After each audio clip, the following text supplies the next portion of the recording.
মাজুলীত জুবিন গাৰ্গৰ সোঁৱৰণত গছপুলি বিতৰণ অসম লাইভ 24 NRD গ্ৰুপৰ গছপুলি বিতৰণ কাৰ্যসূচীত অংশ পৰিৱেশ মিত্ৰ অতুল হাজৰিকাৰ অংশগ্ৰহণ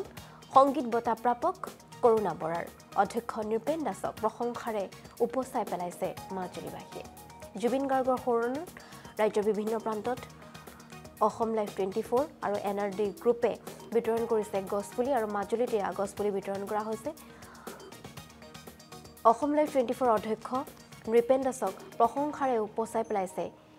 মাজুলীবাসীয়ে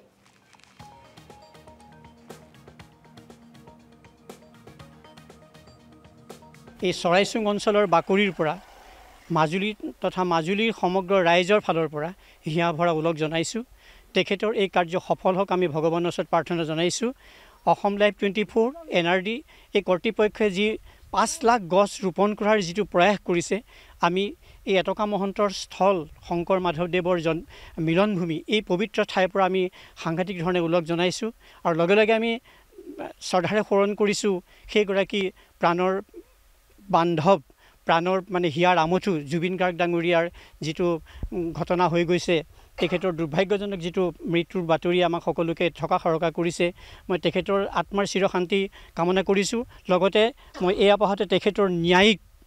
যিটো ন্যায় পাব লাগে সেই ন্যায়টো যি শিতানৰ পৰা যেনেধৰণে যাৰ যোগেদিয়ে নহওক আজি মাজুলীবাসীৰ এই চৰাইচুঙৰ বাকৰিৰ পৰা আমি সেই ন্যায় বিচাৰিছোঁ সমগ্ৰ ৰাইজে বিচাৰিছে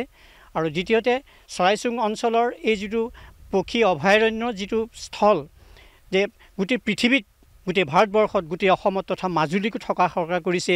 যিটো উষ্ণতা বৃদ্ধি আমাৰ আজি এসপ্তাহ আছে আৰু মাজুলীত ৰাস উৎসৱ উদযাপন হ'ব আমি সৰুৰ পৰা মাজুলীত ডাঙৰ দীঘল হৈছোঁ এই মাজুলীত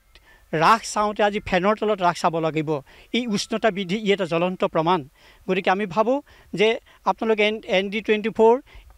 আপোনালোকে অসম লাইভ 24ৰ যোগেদি যি মহান প্ৰচেষ্টা লৈছে ইয়াৰ যোগেদি মাজুলী সেউজীয়া হওক অসম সেউজীয়া হওক ভাৰতবৰ্ষ সেউজীয়া হওক সেউজীয়া ধৰণীৰ মাজত আমি মানুহ অমৃতস্য মানৱাহা ভাগৱতে কৈছে গতিকে অমৃতৰ সন্তান মানুহে মানৱত্বৰ যোগেদি আমি এখন সেউজীয়া ধৰণীৰ তলত থাকোঁ সেইজন জুবিন গাৰ্গে এঠাং পাৰ চৰাই কিনি আনি দোকানৰ পৰা কিনি আনি পেলাই কাজিৰঙাত তেওঁ তাতে গাড়ী ৰাখি পেলাই তেওঁ সেই পাৰ এৰি দিছিলে এটা ডাঙৰ চৰিয়াত তেখেতে কাছ কিনি আনিছিল 40,000 টকাত সেই কাছ আনি পেলাই তেখেতে প্ৰকৃতিপ্ৰেমী যিটো সত্তা উজ্জীৱিত কৰিছিল চিৰাখানাত সেইবিলাক প্ৰকৃতিৰ জীৱ জন্তু সংৰক্ষণ তেখেতে আত্মনিয়োগ কৰিছিল আৰু সেই ধৰণে আত্মনিয়োগ কৰি তেখেতে আমাৰ মাজৰ পৰা গুচি গৈছে গতিকে আপোনালোকৰ এই প্ৰচেষ্টাক এফালেদি অসমৰ প্ৰকৃতিগত শ্যামল এখন সুন্দৰ এখন ধৰণী আপোনালোকে কামনা কৰিছে আৰু তাৰ সমান্তৰালভাৱে সেই মহামানৱ